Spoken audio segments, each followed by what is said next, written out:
and that also gives me a cool effect. So it's kind of like I'm teasing the note I'm about to go to, and then I bend right into it.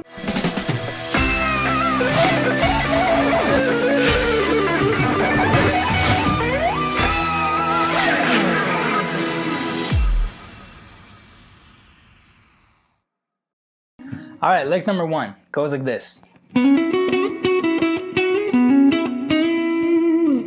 All right, now the main purpose of this lick right here is to continue off where the vocal melody left off. So Ed Sheeran is going, I'm in love with the shape of you, and I'm starting off. So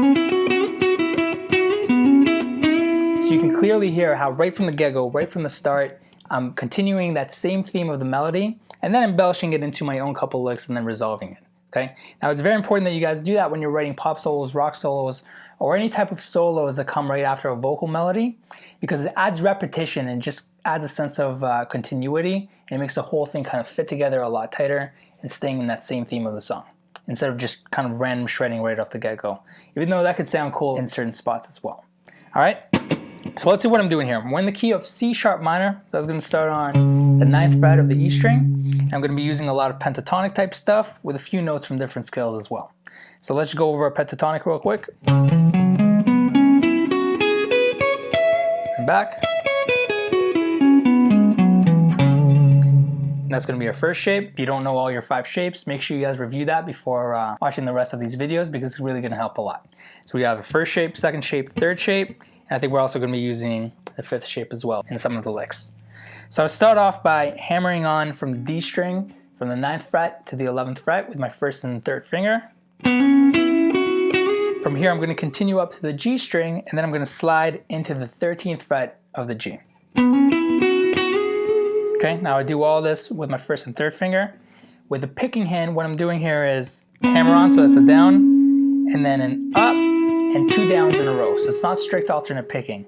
And the reason I'm not alternate picking, I'm not going a down up on the last 2 notes, is because I want to emphasize that slide a little bit more. And usually when I want to emphasize some notes, I'll do those with down strokes. Okay?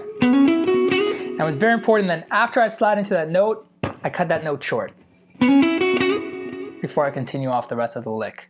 And the reason I do that is because it makes everything sound a little bit more snappy, and it fits a lot better with the vocal melody and the tightness of just the whole flow of the song. Okay, this is a technique I use all the time as well in my solos, just to get a more like neo-soul type of vibe.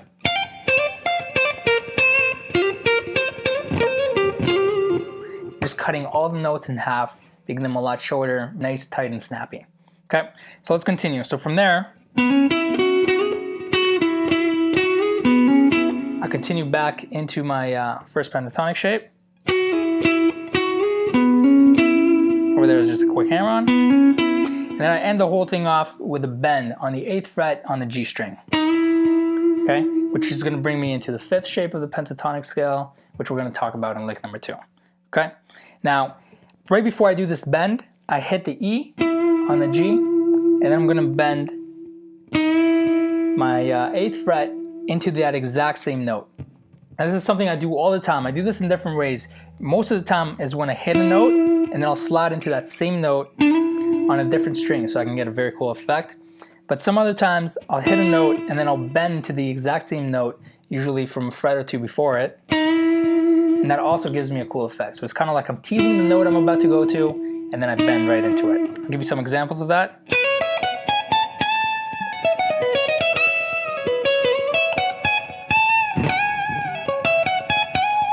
Just like that. Cool, so you guys can mess around with that. Let's play the whole lick from the beginning.